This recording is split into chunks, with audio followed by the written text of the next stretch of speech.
안녕하세요. 오늘의 데일리 뉴스레터에 오신 것을 환영합니다.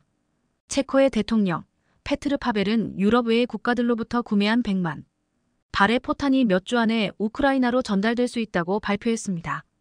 그는 3월 7일 아침까지 이 포탄을 구매하기 위한 충분한 자금이 모였으며 모든 일이 순조롭게 진행된다면 그들은 곧 우크라이나로 전달될 수 있다고 말했습니다. 이전에 파벨 대통령은 체코가 유럽 외부의 국가들로부터 우크라이나를 위한 대량의 무기를 구매할 가능성에 대해 언급했습니다. 그는 체코가 캐나다 및 덴마크와 함께 50만 발의 155 포탄과 30만 발의 122 포탄 공급원을 찾아냈다고 말했습니다.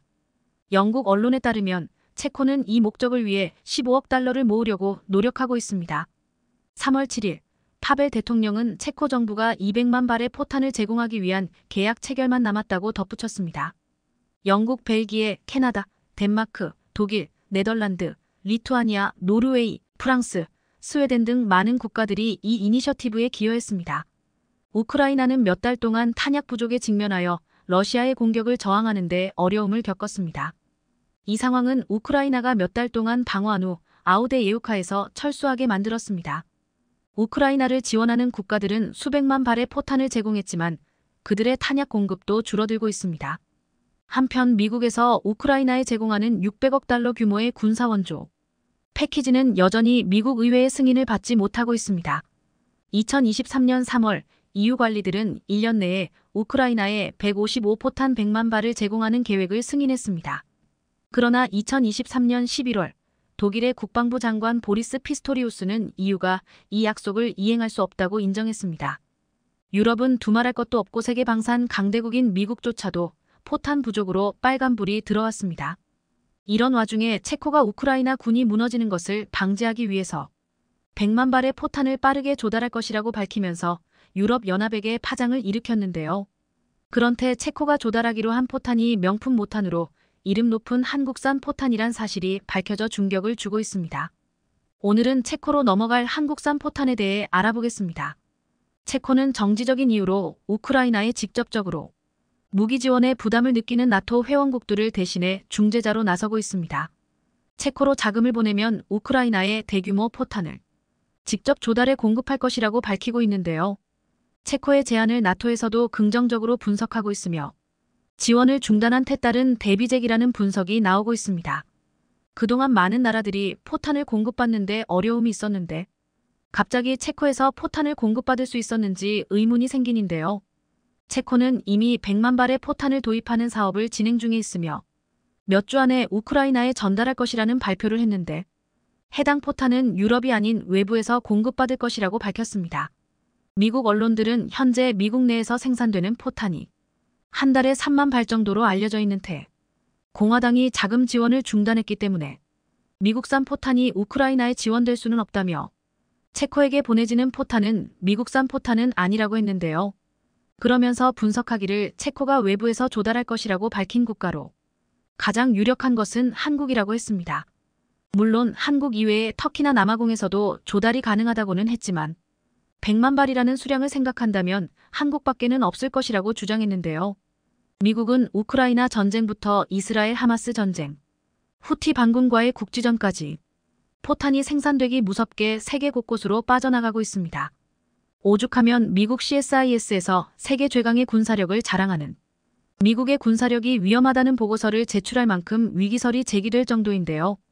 여유가 없는 미국 입장에서는 명중률 100발 중 100발인 한국산 포탄은 우크라이나는 물론 미국에서도 탐낼만 합니다.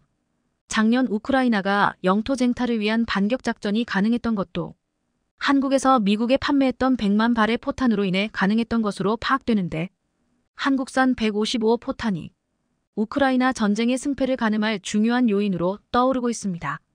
체코 국방부는 우크라이나를 살리기 위해 반드시 필요한 155 포탄을 지속해 공급할 수 있다며 미국의 전쟁에서 발을 베더라도 유럽 국가들이 중지를 모아 자금이 지원되면 얼마든지 독자적인 포탄의 공급이 가능하다고 했는데요. 유럽 연합 회원국들이 대규모 예산을 지속적으로 포탄 조달 사업에 투입하는 것이 중요하다고 밝혔습니다. 동유럽의 작은 국가인 체코가 종대를 메고 유럽 연합을 대신해 155 포탄을 우크라이나에 대량으로 지원하려는 계획을 추진하는 이유는 미국의 군사 지원 중단과 밀접히 연관되어 있는데요. 작년 여름부터 러시아가 전세를 역전한 것이 포탄을 대규모로 공급받았기 때문이라는 분석이 나온 만큼 포탄 공급은 전쟁의 강력한 축이 되고 있습니다. 러시아의 블라디미르 푸틴은 작년 가을부터 떨어진 포탄을 보증하기 위해 북한의 김정은과 공식적으로 군사 협력을 체결했는데요. 총 300만 발의 포탄을 매달 40만 발씩 납품하기로 약속했고, 러시아에서는 기술력이 부족한 북한에게 순항미사일과 인공위성 등 기술들을 전수하기로 했습니다. 그러나 블라디미르 푸틴도 한 가지 간과했는데요. 바로 북한에서 만든 포탄의 품질이 예상보다 미씬 떨어졌던 겁니다. 우크라이나 군의 분석에 따르면 40% 이상이 불발탄이 나왔을 만큼 성능 미달로 알려졌는데요. 러시아에서 사용되고 있는 북한산 포탄의 생산 품질이 너무 저열하여 점화제 성분과 화약의 편자로 인해 목표물을 정확히 조준하고 명증시키는 것은 운에 좌우된다는 폭로도 있었습니다. 게다가 포탄을 발사 전 폭발로 인해 수많은 러시아 포병들이 피해를 끼치고 있고, 이에 러시아 군들이 적과의 대지 중에도 감히 사용하기를 꺼려하고 있다고 전했는데요. 하지만 현재 우크라이나는 북한산 포탄마저 없어서 못 살 정도로 포탄을 아끼고 있습니다. 러시아는 북한산 포탄으로 하루 2만 발씩 우크라이나 군이 주둔한 주요 지역에 퍼부었고, 반대로 우크라이나 군은 하루 2전 발을 발사하다가 이마저도 미국의 지원 중단으로 어려워져 결국 1령 KM 이상 전선에서 후퇴했는데요. 우크라이나는 중요 방어선인 아우디우카에서 퇴각했으며, 러시아는 기세를 몰아 러시아군 5만 명 이상을 투입해 전선을 확대하는 데 성공했습니다. 게다가 러시아는 예비군 중 동원령을 내린 것으로 알려졌는데요. 우크라이나가 모탄이 부족한 이때 대공세를 계획하는 것으로 분석되기에 체코가 도입을 추진하고 있는 100만 발의 포탄이 유럽에서 더욱 주목받고 있습니다. 현재 러시아군은 북한산 포탄으로 하루 1만 발 이상을 발사하는 것으로 알려져 있는데, 체코가 우크라이나에 100만 발을 지원하면 러시아 저렴 하루 1만 발 이상을 발사해도 100일이나 버틸 수 있는 어마어마한 양인데요. 우크라이나는 자재적인 드론 생산을 추진하면서 자목 드론으로 개조해 한 달에 5만 대 이상 전쟁에 사용됩니다. 그러나 작은 폭약과 짧은 사거리로 인해 점점 강력한 방어선을 구축하고 있는 러시아를 상대로 위력이 떨어진다는 문제가 있는데요. 하지만 155포탄은 수십 킬로미터를 날아가면서 정밀한 타격 능력을 갖추고 있기에 웬만한 방어를 갖춘 진지도 직접 파괴할 수 있으므로 러시아군에서도 서방에서 지원한 포탄의 정확도를 두려워하고 있습니다. 게다가 한국에서 생산된 포탄은 어떤 발사 재개에서 문제가 없으며 100% 성능을 발휘할 수 있는 테요. 한국산 155포탄은 무인기를 통해 표적을 알아낸 다음 한 발로도 러시아군 진지를 공격하는 것이 가능합니다. 체코 국방부는 몇 주 안에 포탄이 공급될 것이라며 유럽 외부에서 공급받는다는 점을 시인했는데, 유럽연합이 공동으로 마련한 자금의 사용이 제한되기에 개별 국가에서 직접 자금을 지원받고 있는데요. 우크라이나에 포탄을 공급하는 중재자 역할을 체코가 맡았고, 제3국을 통해 포탄이 벌써 선적되었으며 몇 주 안에 일자 물량을 우크라이나로 전달할 수 있다고 밝혔습니다. 이번 체코에 보내진 포탄으로 인해 대한민국의 모탄 조달 능력이 다시 한번 화제가 되고 있습니다. 체코는 어느 국가에서 포탄을 조절하는지 밝히지 않았지만 미 언론들은 하나같이 대한민국에서 포탄을 공급받는 것으로 보도했는데요. 미 언론에서는 남아공도 후보 국가로 떠오르고 있지만 한국에 비해 포탄 생산량이 현저히 적기에 물량을 공급하는데 한계가 있습니다. 100만 발의 포탄 대부분이 대한민국에서 생산되어 배로 선적되는 테 일자 물량 수십만 발이 이미 선적되어 유럽으로 향하고 있는데요. 언론들은 체코가 2월 말 유럽연합회의에서 해당 안건을 발표하고 바로 사업이 추진되었고 일 도착 2주 내로 포탄을 공급받을 수 있다고 발표한 결과 대한민국에서 이미 출발한 것으로 예상되고 있습니다.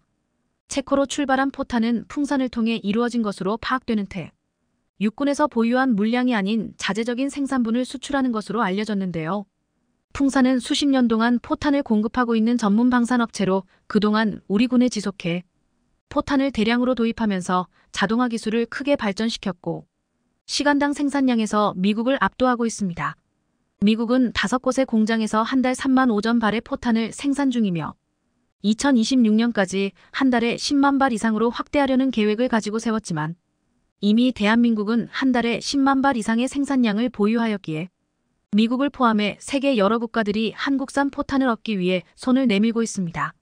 러시아 우크라이나 전쟁, 그리고 이번에 터진 이스라엘 팔레스타인 하마스 전쟁. 이 두 전쟁은 우리와 전혀 상관없을 것 같지만 사실 그렇지 않습니다. 왜냐면 자꾸 두 전쟁의 존재감을 드러내는 북한 때문입니다. 약 3주 전 이스라엘을 공습한 하마스 대원들은 대전 차용 유탄 발사기 등으로 무장한 후 이스라엘에 큰 타격을 입혔습니다. 그런데 그간 하마스가 사용한 유탄 발사기 일부가 북한에서 수입했다는 주장이 제기됐었는데 이스라엘군이 이를 공식화하면서 사실로 드러났죠. 수거된 하마스 무기를 분석해보니 첫 기습 때 북한과 이란산 무기를 각각 10%씩 사용한 것으로 드러났는데요. 뿐만 아니라 미국 전쟁연구소 ISW, 인스터투트 포 더 스터디 어브 워는 에스토니아 방위군 관계자의 분석을 토대로 북한이 러시아에 30만 도착 50만 발의 포탄을 제공했을 수 있다는 보고서를 발간하기도 했는데요. 알려진 바에 따르면 현재 러시아군은 하루 약 1만 발가량의 포탄을 소모하고 있는데 북한이 보낸 최소 30만 발의 포탄이면 최소 한 달은 포격을 이어갈 수 있습니다. ISW는 북한이 러시아로 선적한 화물의 정확한 내용물을 확인할 수는 없지만 구소련 시기 생산된 포탄이 포함됐을 가능성이 크다며 북한이 제공한 포탄은 실패 비율이 평균보다 높을 수 있으나 전체적으로 러시아군에 유용할 것이라고 밝혔죠. 그러면서 러시아의 국내 포탄 생산과 북한으로부터의 포탄 수입 증가로 러시아군은 작년보다 상대적으로 낮은 수준이긴 하지만 2024년에도 우크라이나를 상대로 충분한 화력을 유지할 수 있을 것이라고 전망했는데요. 이렇듯 북한은 러시아와 하마스 등 서방과 등을 진 진영과 밀월 관계를 통해 서방 세력에 대항하고 있습니다. 그렇다면 두 전쟁에 적극 참여한 북한과 휴전 중인 우리나라는 어떨까요? 우리나라는 두 전쟁에 관심만 두고 있을 뿐 무기와는 아무런 관련도 없을까요? 얼마 전 정부 발표에 따르면 올해 국내 방산 수출액은 역대 최고로 집계됐던 지난해 170억 달러를 넘어 200억 달러를 돌파할 것으로 전망됩니다. 국내 방산 수출 규모는 2010년부터 2020년까지 연평균 30억 달러 수준에 머물다가 2021년 72억 5억만 달러로 급증했고 지난해 170억 달러로 역대 최고를 기록했습니다. 연간 우리나라의 무기 수입 규모가 50억 달러인 점을 고려하면 본격적으로 흑자로 돌아섬과 동시에 명실상부한 먹거리 산업으로 거듭난 겁니다. 이 덕분에 전 세계 무기 수출 시장에서 한국이 차지하는 비중도 크게 늘었죠. 스웨덴에 위치한 스톡홀름 국제평화연구소 SIPRI는 5년 단위로 국제무기거래 동향을 발표하며 이는 전 세계적으로 상당한 신빙성 있는 자료로 인용됩니다. 그런데 연구소에 따르면 우리나라는 2018-2022년 무기 수출 시장 점유율 2.4%로 세계 9위로 집계됐습니다. 방위산업은 고도의 기술력과 생산 역량이 요구되므로 진입 장벽이 높은데도 직전 5개년 2013-2017 조사에서 1.3%에 그쳤던 점유율이 2배 가까이 수직으로 상승했죠. 파리 스페인이 0.6%와 거의 차이가 없고 전통적인 무기 수출 강국 이스라엘이 0.3%를 근소하게 앞섰습니다. 물론 여기까지는 많은 분들이 알고 계시는 사실입니다. 하지만 최근 전 세계적으로 벌어지고 있는 전쟁으로 인해 우리나라의 무기에 대한 관심, 특히 유럽의 관심은 뜨겁다 못해 타들어갈 지경입니다. 사실 러시아 우크라이나 전쟁, 이스라엘 팔레스타인 전쟁으로 가장 큰 이득을 본 국가는 부동의 무기 수출 1위 미국입니다. 얼마 전 영국 군사정보 기업 제인스 JANES는 미국, 중국, 러시아를 제외한 나머지 세계 각국의 군사 관련 조달 규모는 내년 총 410억 달러 약 326조 원에 달할 것으로 전망했습니다. 이는 지난해 대비 23% 늘어난 수치로 2년 동안 증가율로는 역대 최고 수준입니다. 스톡홀름 국제평화연구소 SIPRI가 집계한 바에 따르면 지난 2022년 러시아 우크라이나 전쟁 여파로 세계 각국의 무기병력 등 국방 지출 금액은 무려 2조 2영억 달러 약 2,974조 원로 냉전 종식 이후 최고 수준을 기록했습니다. 이에 뉴욕타임스는 전 세계적으로 전투기, 미사일, 탱크, 대포, 군수품 등을 구입하려는 움직임이 커지고 있다며 전투 기술이 급속도로 변화하면서 이미 무장한 국가도 경쟁력을 유지하기 위해 차세대 장비를 구입해야 하는 상황에 놓이고 있다고 전했죠. 이러한 덕분에 지난해 미국산 무기의 수출은 이 56억 달러 약 310조 원로 세계 무기 수출에서 차지하는 비중이 45%에 이르렀습니다. 전체 국방 지출 금액 대비 미국산 무기 수출 비중은 10년 전의 30%보다 15%포인트가량 커진 것으로 1991년 옛 소련 붕괴 이후 최고를 기록하기도 했죠. 이처럼 미국산 무기가 큰 인기를 끌고 있는 이유는 동맹국의 무기 조달 확대와 함께 그동안 러시아나 중국에서 무기를 사들였던 인도, 인도네시아 등을 신규 고객으로 끌어들였기 때문이며 이스라엘, 사우디아라비아 등 기존 미국산 무기 고객이었던 중동 국가도 지속해서 미국에게 무기를 사들였기 때문입니다. 미국 군수업계는 우크라이나, 폴란드에 이어 이스라엘 등 중동 국가까지 주문을 확대하면서 수요의 공급을 맞추지 못해 행복한 비명을 지르고 있는데요. 그런데 이 부분이 중요합니다. 미국이 폭발하는 수요를 감당하지 못한다면 그 빈자리를 누가 차지할 것이냐, 즉 그 어마어마한 물량을 누가 대신 받아줄 수 있느냐의 문제가 생기니까요. 그리고 그 대안으로 우리나라가 강력하게 떠오르고 있는 상황입니다. 이는 얼마 전 스톡홀름에서 열린 나토 주간 산업포럼만 봐도 알 수 있습니다. 지난 25일 나토는 무기 생산 역량 확대 방안을 논의하기 위해 산업포럼을 개최했는데 옌스 스톨텐베르그 사무총장은 올해 처음으로 일본, 한국, 호주 등 우리의 인도태평양 파트너국들도 참석했다며 이는 나토 회원국뿐 아니라 파트너국의 정부와 업계가 한자리에 모이는 것의 중요성을 보여준다고 강조했습니다. 산업포럼은 나토가 방산 조달 등과 관련해 추진하는 정책 방향을 역내 방산업계에 설명하는 한편 각국 정부 및 업계 간 협력 강화 방안을 논의하는 자리로 한국은 방위사업청 관계자를 처음으로 포럼에 참석시켰죠. 2년 만에 열린 포럼은 이름에서 알 수 있듯 우크라이나 지원이 장기화되면서 나토 각국의 무기 재고가 바닥나면서 공동조달 확대 및 생산 가속화 요구가 고조된 가운데 개최됐습니다. 이미 폴란드 등 나토 회원국 일부에게 다량의 무기를 수출한 경험이 있는 한국 입장에서는 이 포럼을 기점으로 향후 유럽으로 수출길 확대를 모색할 것으로 예상되는 부분인데요. 그런데 실제로 유럽의 무기 부족 사태는 심각한 상황입니다. 좀 과장하자면 한국의 손을 벌리지 않고는 국가를 지킬 수 없는 상황인 겁니다. 왜냐면 무기고가 바닥났기 때문입니다. 세계 초강대국이 대거 포진한 유럽에서 무기고가 바닥난다는 것은 포츠미팅이 포천 국방미. 쉽게 상상하기 어렵지만 여기에는 여러 가지 이유가 있습니다. 우선 제2차 세계대전 이후로 미국의 주도로 나토가 창설되면서 불가자 세계 3천 이후 미국의 후도로 나트가 나토 회원국들에게는 딱히 꼽을 만한 적의 너미가 없다는 점. 그리고 평화배당금 피스 디비덴드이라 부르는 예산 구조 때문입니다. 평화배당금이란 전쟁이나 첨예한 군사적 대립이 끝났을 때 군사적 목적으로 투입되던 비용을 경제적 목적으로 전용할 수 있게 되는 자금의 규모를 의미합니다. 가령 한반도가 휴전이 아닌 종전으로 전환된다면 그간 한국이 북한을 상대하기 위해 투자했던 어마어마한 규모의 유휴자금이 생기고 이를 사회복지나 경제발전을 위한 용도로 사용할 수 있게 됩니다. 이런 일이 실제로 유럽에서 발생한 것인데 소련이 몰락하던 1991년 당시 조지 H.W. 부시 미국 대통령은 소련의 유럽 침공 가능성은 더는 현실적인 위협이 아니다라고 선언하며 방위비를 25%나 삭감했습니다. 미국이 방위비 삭감을 시작하자 유럽에서도 방위비 감축이 줄을 이었는데 특히 독일 등 상당수가 방위비를 절반 이하로 줄였고 방위비에서 줄인 예산을 경제발전과 사회복지 등에 써왔습니다. 결국 이런 예산 절감이 무기 생산에 구멍을 만들었죠. 이와 관련 파이낸셜 타임스 FT는 베를린 장벽이 무너진 이후 정치인들은 방위비를 거의 지출하지 않는데 너무 익숙해져 있다며 냉전 종식이 부른 이른바 평화배당금 피스 디비덴드 덕분에 각국은 군대 대신 보건과 교육 정책에 수십억 달러를 투자할 수 있게 됐다고 짚기도 했습니다. 있게 했다고 참이도. 세계 2위 군사력을 자랑하는 러시아가 하루 2만 발의 포탄을 사용하면서 그도 모자라 북한에게 손을 벌리는 상황인데 수십 년간 방위비를 지출하지 않은 유럽 국가들이 그나마 모아뒀던 무기를 우크라이나를 지원했으니 무기고가 바닥나는 것도 자연스러운 겁니다.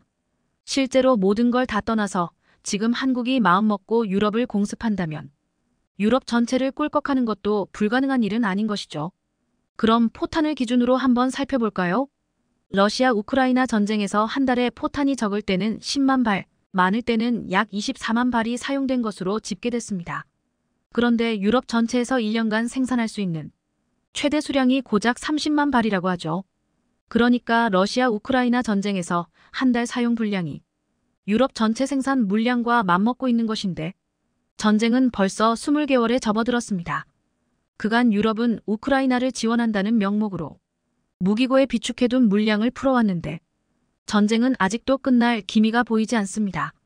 미국조차 주도적으로 우크라이나를 지원하고 있기 때문에 항상 물량이 부족해 유럽에서 수출을 요청해도 보낼 수 없는 상황입니다. 그럼 유럽은 무기고를 비워두고 가만히 앉아서 기다릴까요? 국가 안보를 위해서 반드시 무기고는 채워야 하는데 그래서 지금 현재 한국의 중요성이 높아지고 있습니다. 한국의 경우 일례로 155자주포 포탄의 절반가량을 보유하고 있습니다. 155포탄은 곡사포 등 각종 재래식 무기에 쓰이는 주요 포탄으로 K9자주포도 이 포탄을 사용하죠. 미 국방부 발표에 따르면 우크라이나는 하루에 약 3,000발의 155포탄을 사용하고 있는데 쉽게 말하면 1년간 100만 발 이상을 쐈다는 겁니다. 상당수가 미국이 지원해 물량을 맞추기도 힘든 상황이고 유럽도 이를 지원했으나 성에 차지 않는 상황. 그런데 한국에서는 이야기가 다릅니다. 북한과 종전이 아닌 휴전을 이어오고 있어 늘 북한의 공격에 대비해 K9 등 155포 운용 비중을 늘려왔고 훈련을 위해 계속해서 포탄을 소비하고 생산해왔죠. 더구나 지속적으로 소비가 이루어지면서 품질도 꾸준히 관리해 흔히 명품으로 꼽히는 미국이나 독일산에 전혀 밀리지 않으며 현지 생산이라는 메리트골이고 미국 무기와의 호환성까지 갖추고 있습니다. 미국이 제대로 포탄을 수출할 수 없는 상황에서 유럽에게 이만큼 군침이 도는 생산국도 없는 셈이죠.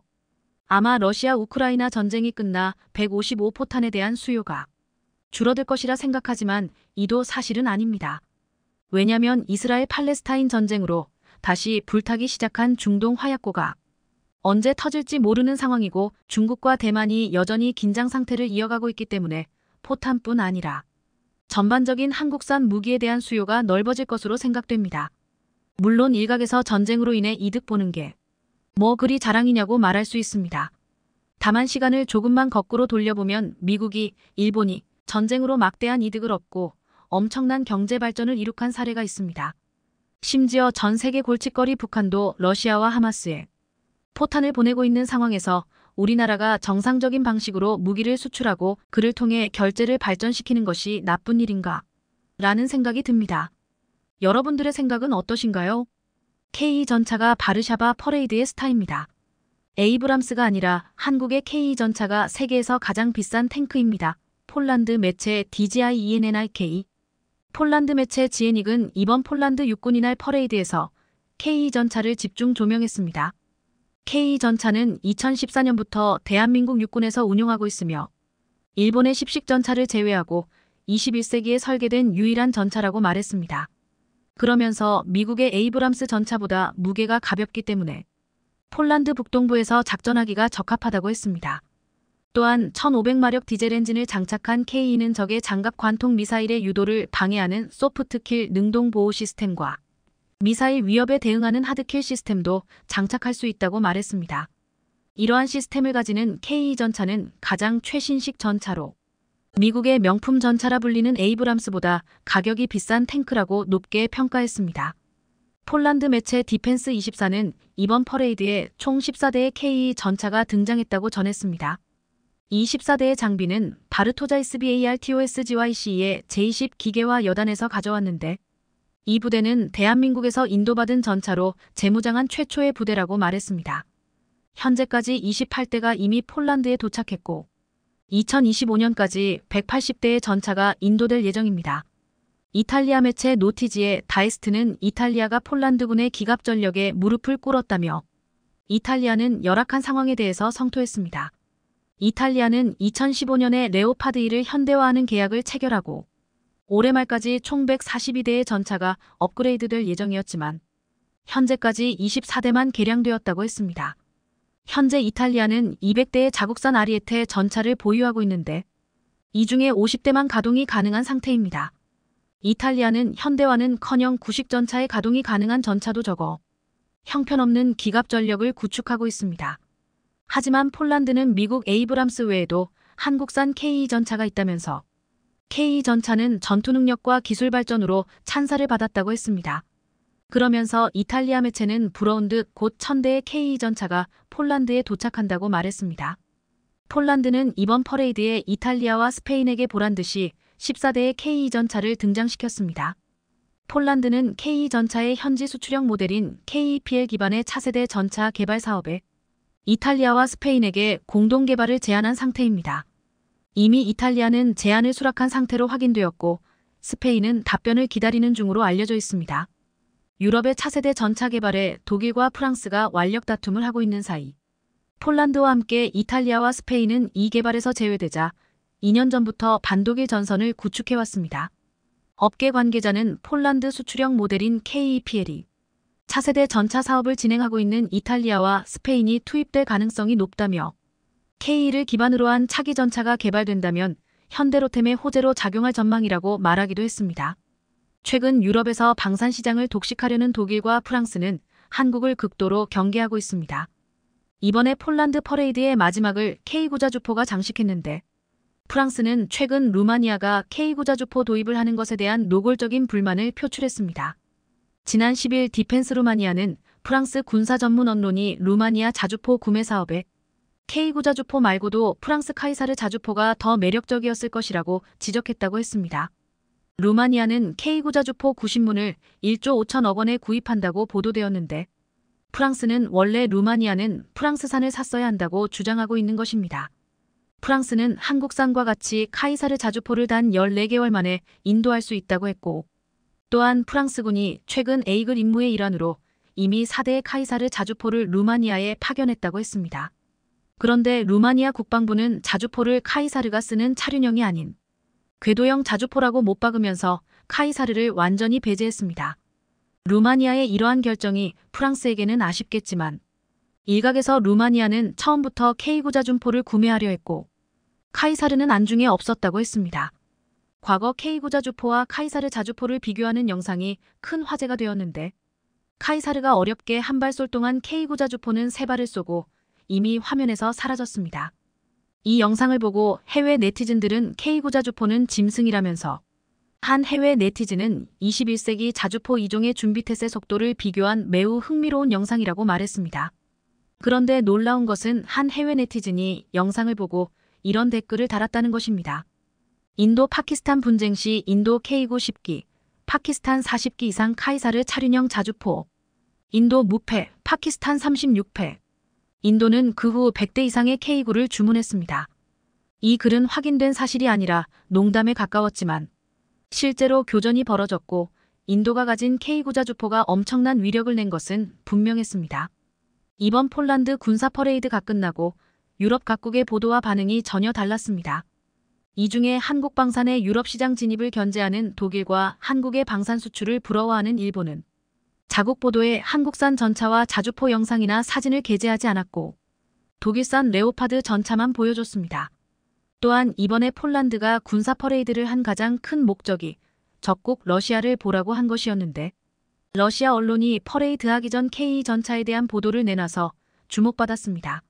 러시아 매체 루는 지난 13일 폴란드는 한국산 K 탱크를 살 것입니다.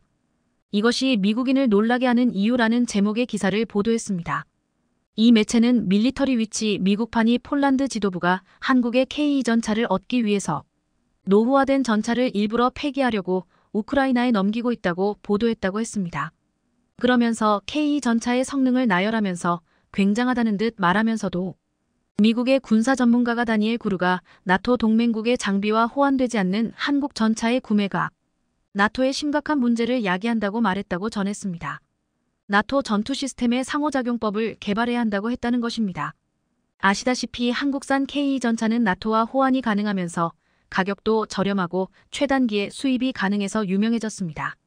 이에 폴란드가 대거 도입하고 이를 이탈리아와 스페인을 비롯해 유럽 국가들에게 수출할 계획까지 세우고 있습니다. 지난 4월 동아시아 안보 전문가 A.B. 에이브럼스가 미국 외교 전문지 더 디플로맷에 한국 방위산업에 의한 나토 무장은 러시아엔 끔찍한 전망이라는 제목의 기고문에서 이렇게 말했습니다. 한국의 육상장비 생산은 나토군 호환 장비를 생산하는 국가 중 가장 건실하다. 한국의 주력 전차인 K 전차는 러시아와 나토 간 육상 전력의 균형을 무너뜨릴 게임 체인저가 될 것이다. 지금 러시아는 이러한 사실을 알면서도 한국산 전차가 마치 나토와 호환이 안 되는 것처럼 호도하는 있는 것으로 보이고 있습니다. 일각에서는 그만큼 1000대를 도입한다는 폴란드나 이를 통해 유럽 국가들에게 수출된다는 소식이 러시아에겐 큰 두려움으로 여겨지고 있다고 했습니다.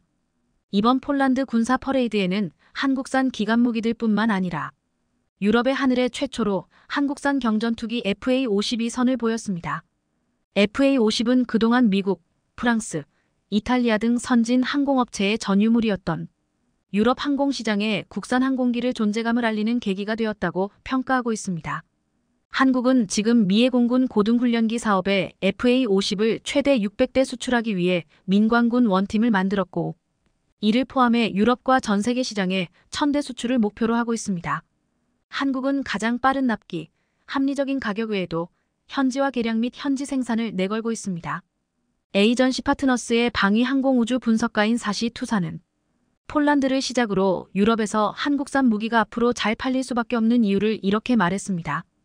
유럽 국가들은 폴란드가 체결한 것과 같은 공동생산 협정, 즉 일자리를 창출하고 산업을 활성화할 수 있는 협정을 한국과 체결하기를 원할 것이다. 2023년 5월 미 해군이 중국 해군을 견제하기 위해 아시아에서 미 해군의 군함을 수리 보수하는 방안을 검토 중이라는 보도가 나오자 가장 열광했던 나라는 일본이었습니다. 니혼 게이자이 신문은 주일 미국 대사가 미국 의회와 일본 방위성이 미 군함을 일본에서 수리하는 방안을 미국 군함에 일본 조선소가 서비스를 제공할 수 있다면 논의 중이라고 언급했다. 1970년대 전 세계 조선업의 50%를 차지했던 일본 조선업이 다시 활성화될 것이다. 더구나 이 일이 현실화될 경우 미군이 일본 미군 기지 밖에서 전투함을 보수하는 첫 사례가 된다고 대대적으로 보도하면서 흥분했습니다. 당시 미국은 미국 내에 방위산업 분야의 노동력 부족으로 군함을 수리하고 보수하는 대기 시간이 길어지자 아시아 지역을 통과하는 군함을 일본 조선소에서 보수하는 방안을 고려 중인 것으로 알려졌습니다. 실제로 지금 미국은 방위산업 분야의 노동력 부족은 생각보다 심각한 상황입니다.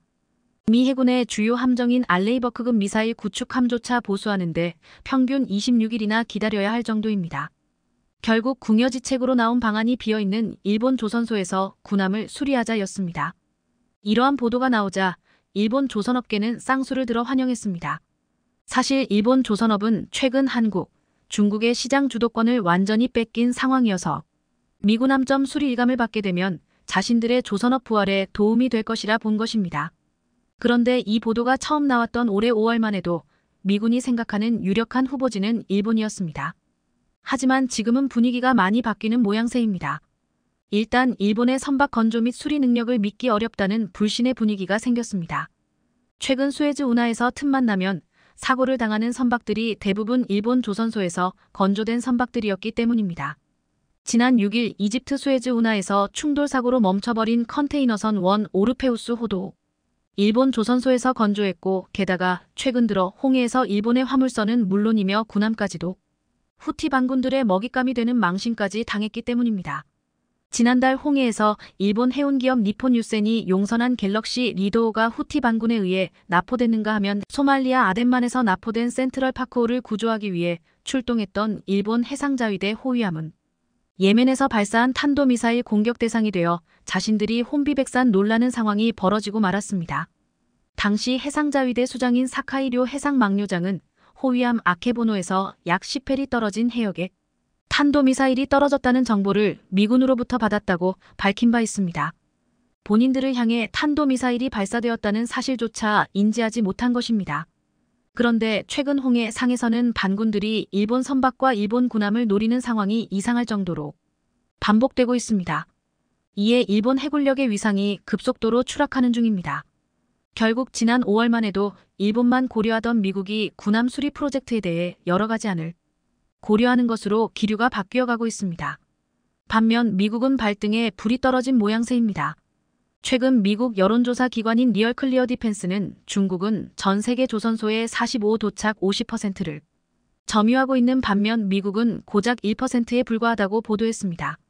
결국 중국 조선업을 따라잡기 위해서는 한국과 일본의 선박 건조를 주문해야 한다는 이야기가 미국 내에서 나오고 있는 것인데요. 솔직히 미국의 조선업 생산성이 지난 1980년대 중반 이후 개선되지 않고 있다는 것은 누구나 아는 사실입니다. 미 상무부가 지난 2021년 연구한 결과에 따르면 미국 조선소는 선박 건조와 설계, 조선소 레이아웃, 제품 엔지니어링 분야에서 해외 조선소에 비해 뒤처져 있습니다. 전문 기술도 이렇습니다. 군함 건조는 항공기나 우주선과 같이 첨단 산업 분야이기 때문에 고도로 훈련되고 전문화된 직원이 필요합니다. 하지만 미국은 인력 부족은 물론 시설도 낡아서 건조 비용은 비싸고 건조 기간도 너무 오래 걸립니다. 실제로 미국 대표적인 방산업체인 제너럴 다이나믹스의 자회사인 나스코 조선소의 비용 초과 문제는 이미 잘 알려진 사실입니다. 미 해군이 미국 핀칸티에리 마린 그룹의 새로운 컨스텔레이션급 호위함 건조를 의뢰했지만 예상 비용이 넘어서 중단했을 정도로 한마디로 경쟁력이 없어진 지 오래입니다. 2020년 말 당시 미국 의회 예산국이 내린 호위함 10척의 건조 비용은 최소 123억 달러, 약 15조 5,500억 원에 달했습니다. 이것은 미 해군의 초기 추정치보다 약 40% 더 많은 금액이었고 미군은 상당한 충격을 받았습니다. 따라서 군함 건조만큼은 해외에서 하지 않으려고 몸부림쳤지만 이제 미국 내에서조차 중국의 군사력 증강을 상쇄하기 위해서는 한국에서 건조한 군함을 사들여야 한다는 분석까지 나온 상황입니다. 미 전문가들 사이에서 한국과 일본의 조선소가 미국 군함의 절반 가격에 건조하고 인공지능 AI과 자동화 공정 등 최신 기술을 활용해 군함을 건조해 미중 패권 경쟁에서의 해군 경쟁력을 강화시켜야 한다는 주장도 제기되고 있는데요. 한국과 일본 조선업체들은 미국 조선소에서 건조하는 군함의 절반 가격으로 군함을 건조하고 있는 게 사실입니다. 가격만 저렴한 게 아니라 한국의 HD현대중공업과 하나오션 등은 군함 건조 시 모듈식 구조, 로봇공학, AI, 자동화 공정 등을 광범위하게 활용하고 있는 것으로 유명합니다. 미국이 가장 우려하는 것은 결국 기술입니다. 한국과 일본의 군함 건조를 의뢰하면 민감한 기술과 지적재산권을 이전해야 할 가능성이 높기 때문입니다. 무엇보다 존스법 존즈 액트의 발목을 잡고 있습니다. 미국은 안보 우려 및 자국 조선 산업 보호 등을 이유로 외국에서 건조한 함정을 구매하거나 해외에서 함정을 건조하는 것을 금지하고 있는데요. 전문가들은 중국과의 해전에서 우위를 점하기 위해서는 이 법을 제고해야 한다고 주장하고 있습니다. 또한 미중 패권 경쟁에 따른 신속한 군함 건조의 필요성을 감안하면 이제 한국 조선소에서 효율적인 군함 제조와 생산 프로그램을 배워야 한다고 강조하고 있습니다. 이러한 관점에서 지난 5월 미 해군이 아시아 동맹국의 민간 조선소를 이용해 군함을 유지, 수리 및 정비하는 방안을 고려 중이라는 보도가 나왔던 것인데요. 하지만 불과 몇 달 사이 이 프로젝트의 유력한 동맹국은 한국이 언급되기 시작했습니다. 가장 먼저 한국의 군함 건조 능력을 집중 조명한 곳은 미국 매체 월스트리트 저널이었습니다. 월스트리트 저널 WSJ은 현재 미국은 군대를 증강할 예산상 여력이 있어도 방위산업의 기반이 붕괴되어 있기 때문에 중국에 밀릴 수밖에 없다고 지적하면서 미 싱크탱크 전략국제문제연구소 CSIS의 보고서 내용을 인용했습니다. 전략국제문제연구소가 최근 대만을 둘러싼 미중 충돌을 시뮬레이션한 결과 만일 미국과 중국이 무력 충돌을 한다면 미국은 항공모함 2척과 구축 함순양함 등 최대 20척을 잃고 중국은 50척 이상을 상실한다는 결과가 나온 것인데요. 언뜻 보면 무승부로 보이지만 결국 승부는 손실된 함정을 누가 더 빠르게 대체할 수 있는가로 판가름 나며 그렇게 되면 미국보다 더 빠르게 함정을 보강할 수 있는 방위산업 제조업 기반이 있는 중국의 승리로 귀결됐다는 것이 요지입니다. 군사문제 전문가들조차 지난 2년간 중국 해군은 구축 함순양함 17척을 증강했는데 미국은 현재 같은 수의 함정을 건조하는 데 6년이 걸리며 미국은 군함을 빠르게 대량 건조할 능력이 없다고 지적하고 있습니다. 돈이 있어도 무기군 수품을 공급하기 어렵다는 이야기입니다. 그러면서 대안으로 제시한 곳이 바로 한국이었습니다. 로널드 오르크 의회 조사국 CRS 분석가는 한국 조선업체들은 민간 부문 경험을 바탕으로 구축함의 건조 유지 비용을 염두에 두고 군함을 설계한다. 한국 이지스 구축함은 동급 미국 함정보다 무게가 더 나가지만 복잡한 전자장비 설치 작업이 쉬워 비용을 절감한다고 극찬했습니다. 미국은 이제 군함 제조 속도에 있어 중국에 뒤처진다는 것을 인정하고 한국의 효율성을 배워야 한다고 일갈한 것입니다. 그런데 최근 미 해군은 한국의 효율적인 구축함 건조 능력을 인정했으며 중국을 감시하는 정조대왕함의 성능에 감탄했습니다. 미국에 필요한 수요에 정확하게 부합한 것입니다. 우리나라 군의 최신 함정인 차세대 이지스함 정조대왕함은 1800km 밖에 1800개 표적을 동시에 포착할 수 있고 북한 전역에서 발사된 탄도탄을 탐지해 요격할 수 있습니다. 또한 중국 서부 지역과 일본 전역도 커버할 수 있습니다. 실제 얼마 전 북한이 백령도와 이어도 서쪽 공에 상공으로 쏜 발사체도 우리 해군 이지스함이 남해 먼바다 상공을 빠져나갈 때까지 추적하는 데 성공한 한 바 있습니다.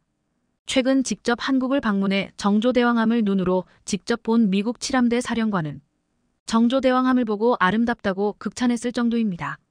수상함은 보통 잠수함에 취약하지만 이를 극복하기 위해 집채만한 크기의 통합소나 체계를 넣어 대잠 방어 능력을 보완했습니다. 대잠 어뢰 홍상어도 탑재해 장거리에서 다가오는 적을 무력화시킬 수도 있습니다. 이 밖에 지상으로부터 12km 높이에 있는 고고도 탄도미사일을 식별하는 최신형 이지스 전투체계와 다기능 복합 전투체계를 보유하고 있는 최신 기술이 집약된 최신의 이지스함을 건조할 수 있는 나라가 되었다는 것을 인정한 것입니다. 이제 바다 위의 주도권도 일본에서 완전히 한국으로 넘어오고 있습니다.